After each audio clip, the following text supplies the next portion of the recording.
Slavery in America was a deeply entrenched institution that shaped the country's economic, social, and political fabric for centuries. Introduced to the American colonies in the early 17th century, slavery became an essential component to the colonial and later American economy, particularly in the South. By the early 19th century, slavery had become the backbone of the Southern economy, providing the labor needed for the cultivation of lucrative cash crops like cotton, tobacco, and rice. The invention of the cotton gin in 1793 by Eli Whitney revolutionized cotton production, making it more profitable and leading to an increased demand for enslaved labor. As a result, the Southern economy became heavily dependent on slavery, creating vast wealth for plantation owners and entrenching a rigid social hierarchy based on race. Plantation agriculture driven by slave labor became the economic powerhouse of the South, providing vast amounts of cotton for both domestic use and export to European markets. Enslaved people were considered property, and their labor was forcibly extracted without compensation, creating immense profit for Southern slaveholders. This wealth built the economic and social structure of the South, where slavery was not only a labor system but also a way of life and a social order that defined Southern identity. In contrast, the Northern states, which were rapidly industrializing, had largely moved away from slavery, leading to a growing economic and ideological divide between the North and the South. While the North's economy was driven by manufacturing, commerce, and free labor, the South's economy remained agrarian and heavily reliant on enslaved people. Northern states increasingly viewed slavery as morally wrong and economically backward, and many saw it as incompatible with democratic ideals. The economic disparity combined with divergent views on the morality and the future of slavery created escalating tensions that would continue to grow over the decades. The stark difference in economic systems between the North and South meant that both regions had fundamentally different visions for the future of the United States, setting the stage for a conflict that would ultimately erupt into the Civil War. The Missouri Compromise of 1820 was one of the earliest attempts to address the contentious issue of slavery's expansion into new territories and states. As the United States expanded westward, the question of whether new states would be slave states or free became a significant point of conflict.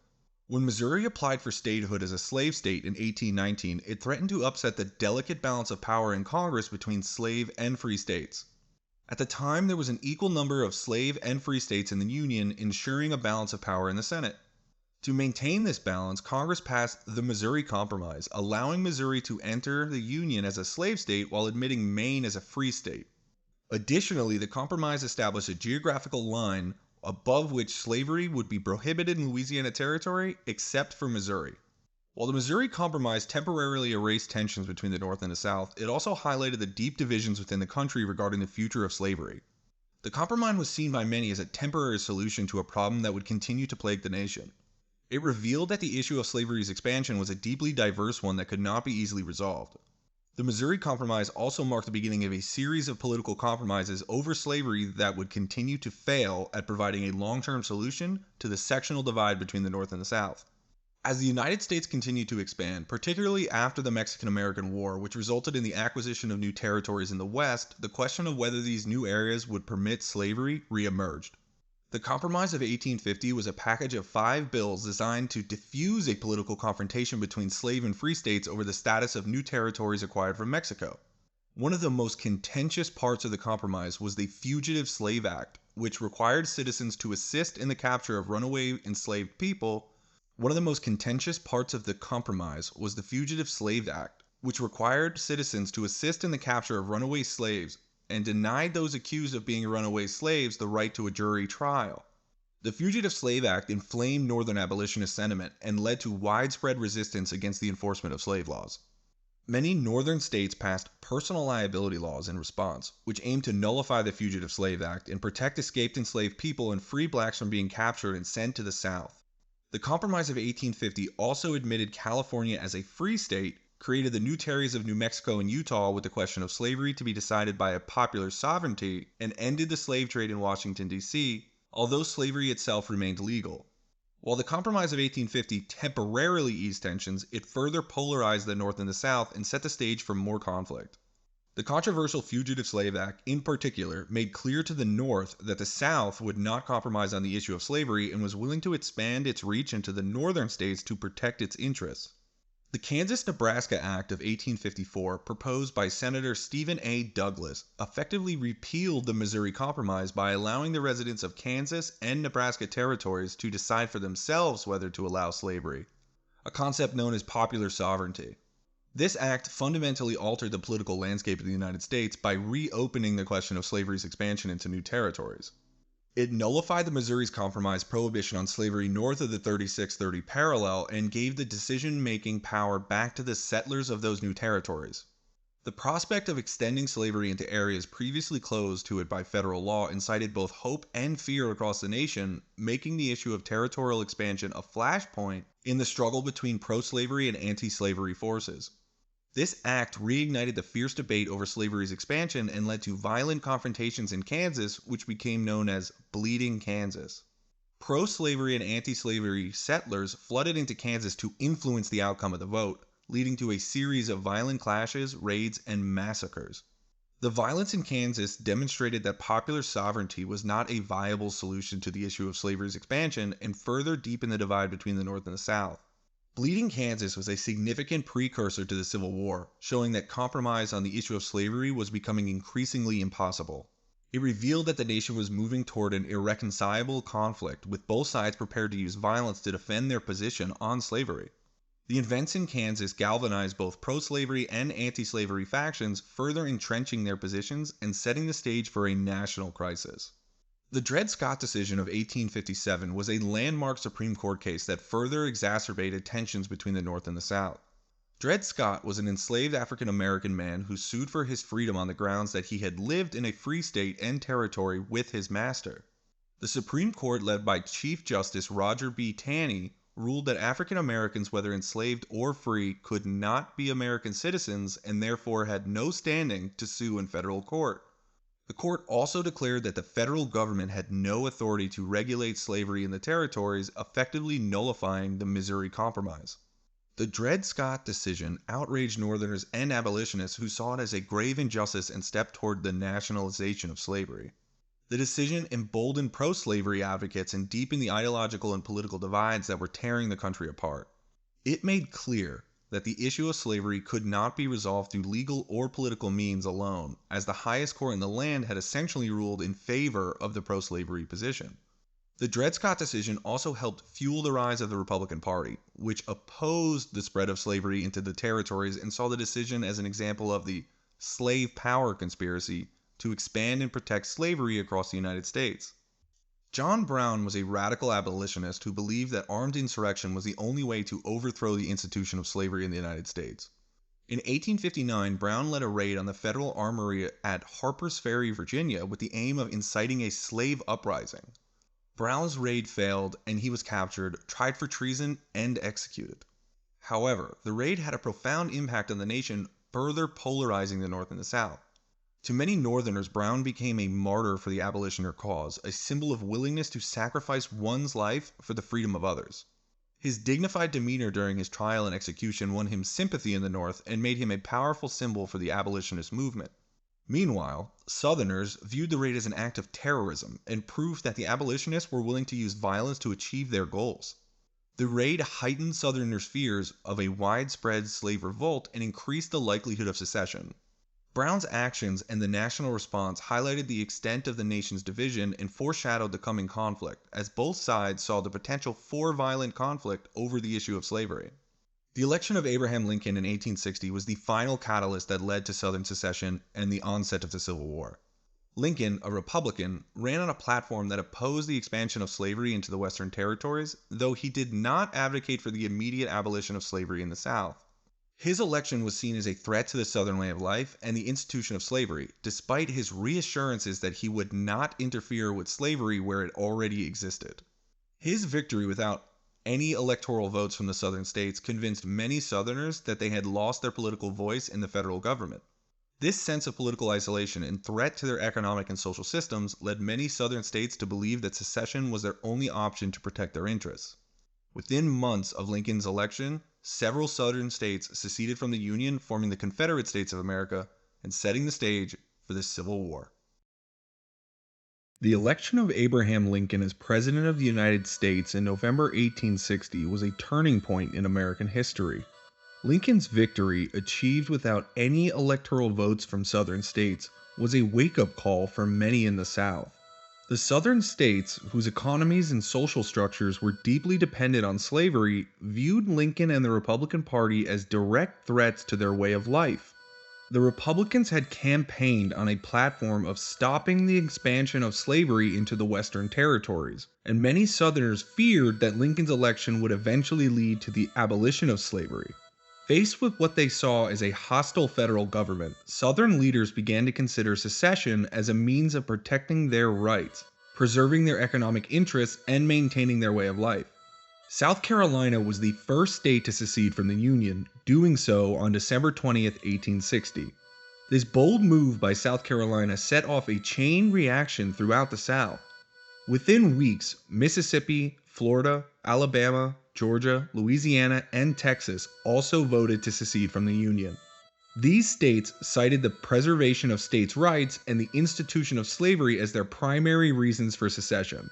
They believed that their right to own slaves and maintain their way of life was under direct threat from a federal government increasingly dominated by Northern interests. The secession of these 7 states marked a significant escalation in the long-standing tensions between the North and the South. It was becoming clear that the ideological and economic differences between the two regions had reached an irreconcilable point. As more states chose to leave the Union, the possibility of reconciliation diminished and the prospect of armed conflict loomed ever closer. In February 1861, representatives from the seceded states met in Montgomery, Alabama to form a new government. This gathering led to the establishment of the Confederate States of America, a new nation founded on the principles of states' rights and protection of slavery. The Confederate Constitution, which was largely modeled after the U.S. Constitution, included explicit provisions protecting the institution of slavery and emphasizing the sovereignty of each state within the Confederacy. Jefferson Davis, a former U.S. Senator from Mississippi and a strong advocate for states' rights, was elected as the first president of the Confederate States of America. Davis was seen as a capable leader with both political and military experience, making him a suitable figurehead for the new Confederate nation. Under his leadership, the Confederate government began organizing its military forces, establishing a national bureaucracy, and seeking diplomatic recognition from foreign powers, particularly Britain and France. The Confederate government also took immediate steps to assert its authority by seizing federal forts, arsenals, and other properties within its borders. This was a direct assertion of the Confederacy's independence from the Union and an effort to establish control over strategic locations. One of the Confederacy's primary goals was to gain recognition as a sovereign nation on the world stage and to secure military and economic support from foreign allies. The formation of the Confederate States of America was not only a direct challenge to the authority of the United States, but also a declaration that the seceded states were willing to go to war to protect their independence and way of life. The Confederate leadership believed they could successfully defend their territory, win key battles, and potentially negotiate peace with the Union. However, the creation of the Confederacy also solidified the resolve of the United States to preserve the Union at all costs, setting the stage for a conflict that would soon erupt into a full-scale war. The tensions between the seceded states and the federal government reached a critical point in April 1861 at Fort Sumter, a federal fort located in Charleston Harbor, South Carolina. Fort Sumter was one of the few remaining federal strongholds in the South and was viewed by both sides as a symbol of federal authority and sovereignty. After South Carolina seceded, the newly formed Confederate government demanded the surrender of Fort Sumter. Major Robert Anderson, the Union commander at Fort Sumter, refused to surrender, leading to a tense standoff between Union and Confederate forces. By early April, the situation at Fort Sumter had become dire, with the Union forces running low on food and supplies. President Abraham Lincoln faced a difficult decision. Resupplying the fort could provoke a Confederate attack, while abandoning it could be seen as a concession to the Confederacy's authority. Lincoln ultimately decided to send a relief expedition to Fort Sumter, notifying the Confederate government that the mission was peaceful and intended only to deliver food and supplies to the garrison. However, the Confederate leaders, seeing the resupply as a challenge to their authority, decided to act. On April 12, 1861, Confederate forces under the command of General P.G.T. Beauregard opened fire on Fort Sumter, marking the first shots of the Civil War. The bombardment lasted for 34 hours, during which Fort Sumter sustained heavy damage.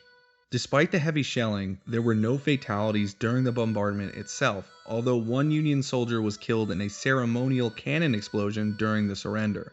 On April 14th, Major Anderson, recognizing the futility of his position and the lack of supplies, agreed to surrender the fort to the Confederates. The fall of Fort Sumter was a defining moment in American history, marking the official beginning of the Civil War. The attack on Fort Sumter galvanized the North, leading to a surge of patriotism and a unified call to arms. For the Confederacy, the victory at Fort Sumter was seen as a validation of their independence and a demonstration of their resolve to defend their new nation. The attack on Fort Sumter had a profound and immediate impact on public opinion in the North. Before the bombardment, there was still hope among many Northerners that a peaceful resolution to the secession crisis could be achieved. However, the Confederate attack on a federal fort changed the public's perception and unified Northern sentiment against the rebellion. President Abraham Lincoln responded decisively to the fall of Fort Sumter. On April 15, 1861, he issued a proclamation calling for 75,000 volunteers to suppress the rebellion and preserve the Union. Lincoln's call to arms was met with overwhelming enthusiasm in the North, with men from all walks of life answering the call to defend the Union. Volunteers flooded recruitment centers, eager to enlist and fight for the preservation of the United States. The response from the northern states was overwhelming, and many believed that the conflict would be short-lived, with a swift Union victory. Northern newspapers and politicians spoke confidently of a quick and decisive end to the rebellion, with many volunteers enlisting for only 90 days. Reflecting the belief that the conflict would be brief. Lincoln also took steps to ensure that the border states, those slave states that had not seceded, remained loyal to the Union. He implemented measures to secure Maryland, Kentucky, Missouri, and Delaware, understanding their strategic importance and the need to prevent further secession. Maryland in particular was crucial to the Union cause because if it had seceded, Washington, D.C. would have been completely surrounded by Confederate territory. To maintain control in Maryland, Lincoln suspended the writ of habeas corpus in certain areas and took strong measures to suppress secessionist sentiment. However, Lincoln's call for troops had an unintended consequence in the Upper South. Virginia, Arkansas, Tennessee, and North Carolina, which had been reluctant to secede, viewed Lincoln's actions as an act of aggression and chose to join the Confederacy. With these additional states seceding, the Confederacy now included 11 states, further solidifying the division of the nation and escalating the conflict. The secession of Virginia was particularly significant because it brought the Confederacy's borders dangerously close to Washington, D.C., and provided the Confederacy with a state rich in resources and strategic value. With war now declared, both the Union and the Confederacy began to mobilize their forces in preparation for the coming battles. In the North, there was widespread belief that the war would be over quickly, with many expecting a decisive Union victory within a few months. The Union Army, led by General-in-Chief Winfield Scott, devised the Anaconda Plan, a strategy to blockade southern ports and cut off supplies to the Confederacy while advancing down the Mississippi River to divide and conquer the South. Scott's plan aimed to squeeze the Confederacy economically and militarily, much like an anaconda snake constricting its prey. In the South, the Confederate leadership also prepared for war, but with a different outlook. They believed that the North would lack the resolve to fight a long and costly war, and that their own forces fighting a defensive war on familiar territory could wear down the Union. The Confederacy relied on the initial fervor of Southern volunteers and the hope of foreign intervention or recognition to bolster their chances of victory. The Confederate military under the command of General Robert E. Lee and the other capable leaders began organizing their forces for defensive operations and preparing for the first major confrontations. Both sides faced significant challenges in mobilizing and training their armies, as the United States had a relatively small standing military before the war. As volunteers poured in, both Union and Confederate armies scrambled to provide uniforms, weapons, and training to their new recruits. The early months of the war saw both sides preparing for a conflict that would prove far larger and more brutal than anyone had anticipated. The first major battle of the Civil War, the First Battle of Bull Run, in July 1861, shattered the illusion of a quick conflict. Union forces, confident of a swift victory, were met with a fierce resistance from the Confederates and ultimately retreated in chaos. The battle made it clear that the Civil War would not be short or an easy war. Both sides realized that they were in for a long and grueling conflict, one that would demand immense resources, manpower, and resolve. The early mobilization efforts, the initial battles, and the political maneuvers set the stage for a war that would last for 4 years and become one of the most defining events in American history. The secession of the Southern states, the formation of the Confederacy, the attack on Fort Sumter, and the response of the North all played critical roles in the lead up to the Civil War, laying the foundation for the long and bloody conflict that would follow. The United States was now in the throes of a civil war that would determine the future of the nation and the fate of slavery, with both sides deeply committed to their cause and prepared for the struggle ahead. The early stages of the American Civil War were defined by key battles and the development of strategies that would shape the course of the conflict. In 1861, both the Union and the Confederacy believed the war might be short. But the first major battle of the war, the First Battle of Bull Run, also known as the First Battle of Manassas, quickly dispelled any hopes of a quick resolution. This battle, along with the evolving strategies of both sides, laid the groundwork for a prolonged and bloody war that would change the course of American history. The First Battle of Bull Run took place in July 1861 near the town of Manassas, Virginia, not far from Washington, D.C. Union forces, under the command of Brigadier General Irvin McDowell, were tasked with delivering a decisive blow to the Confederacy by attacking their forces near Manassas. McDowell hoped that a swift Union victory would break the back of the rebellion and bring the conflict to an early conclusion. On the Confederate side, Generals Joseph E. Johnston and P.G.T. Beauregard prepared to defend their positions along Bull Run, a small river near Manassas. Both armies were made up mostly of inexperienced troops, many of whom had never seen battle before. On July 21, 1861, the Union Army launched its assault, and initially the battle appeared to be going well for the North. Union troops managed to push back the Confederate forces, and many Northern spectators who had come to watch the battle from nearby hills believed that victory was within reach. However, the tide of the battle began to turn as the day wore on. Confederate reinforcements arrived on the battlefield, and General Thomas J. Jackson played a crucial role in rallying the Southern troops. Jackson earned the nickname Stonewall during this battle because of his steadfast defense on Henry House Hill, where he and his men held their position firmly against Union assaults. This stand allowed the Confederates to regroup and launch a counter-offensive that overwhelmed the Union forces. By the afternoon, the Union Army was in full retreat, fleeing back towards Washington, D.C. in disarray. The Confederate victory at Bull Run had significant consequences for both sides. In the North, the defeat was a shock to the public and military leaders alike. Many Northerners had expected a quick and easy victory, but the battle revealed that the Confederacy was a formidable opponent. The Union now realized that the war would be much longer and much more difficult than anticipated, and there was a renewed focus on building a stronger, more disciplined army. For the South, the victory at Bull Run was a major boost to morale. It reinforced the belief that the Confederacy could successfully defend its independence and made Southern leaders more confident in their ability to resist Northern aggression. Despite the Confederate victory, however, the battle also exposed the limitations and inexperience of both armies, as well as the need for better leadership and strategy. In the aftermath of Bull Run, both the Union and the Confederacy began to develop more comprehensive strategies for the war. One of the key Union strategies that emerged during this time was the Anaconda Plan.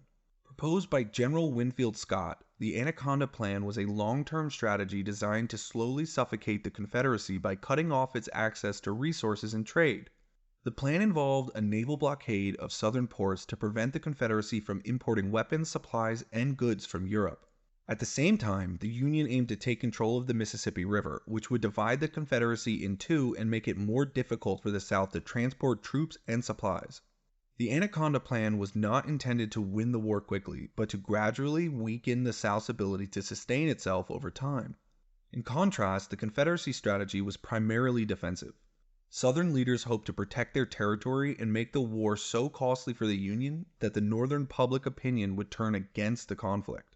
The Confederacy also hoped to secure recognition and support from European powers, particularly Britain and France, who relied on Southern cotton for their textile industries. If the Confederacy could hold out long enough and win key battles, they believed foreign intervention might pressure the Union into negotiating a peace settlement. While the Union focused on cutting off the South's resources, the Confederacy aimed to defend its territory and wear down Northern resolve. As these strategies began to take shape, several key figures emerged who would play critical roles in the unfolding conflict. One of the most important Confederate leaders was General Robert E. Lee, who would soon take command of the Army of Northern Virginia. Lee was a brilliant military strategist, known for his ability to outmaneuver and outthink his opponents on the battlefield. His leadership would become a defining feature of the Confederate war effort, particularly in the Eastern Theater. On the Union side, Ulysses S. Grant would rise to prominence as one of the most effective commanders in the Western Theater of the war. At the time of the First Battle of Bull Run, Grant was relatively unknown, but he would soon make a name for himself with a series of important victories. Another key figure was General Thomas "Stonewall" Jackson, whose actions at Bull Run cemented his place as one of the Confederacy's most celebrated and capable commanders. Jackson's tactical brilliance and fearless leadership made him a formidable opponent for Union forces, and he would continue to play a central role in the Confederate war effort. In the early months of 1862, Ulysses S. Grant began to rise to prominence with his victories in the Western Theater. One of his first major successes came in February 1862 when he led Union forces in the capture of Fort Henry and Fort Donelson in Tennessee. These two forts were strategically important because they controlled key rivers, the Tennessee River and the Cumberland River, that were vital for transportation and supply lines in the region. At Fort Henry, Grant's forces, supported by naval gunboats, launched a successful assault that quickly overwhelmed the Confederate defenders. The Union victory at Fort Henry opened up the Tennessee River to Union operations, allowing them to move deeper into Confederate territory. Following this success, Grant turned his attention to Fort Donelson, located on the nearby Cumberland River. The Battle of Fort Donelson was a more challenging engagement as the fort was heavily fortified and the Confederate defenders were well prepared. Grant laid siege to the fort, and after several days of fighting, the Confederate garrison found themselves surrounded and cut off from reinforcements. Facing the prospect of annihilation, the Confederate commander at Fort Donelson requested terms of surrender.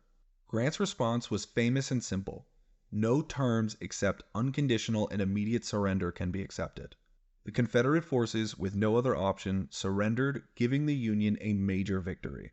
The capture of Fort Henry and Fort Donelson had significant implications for the Union war effort.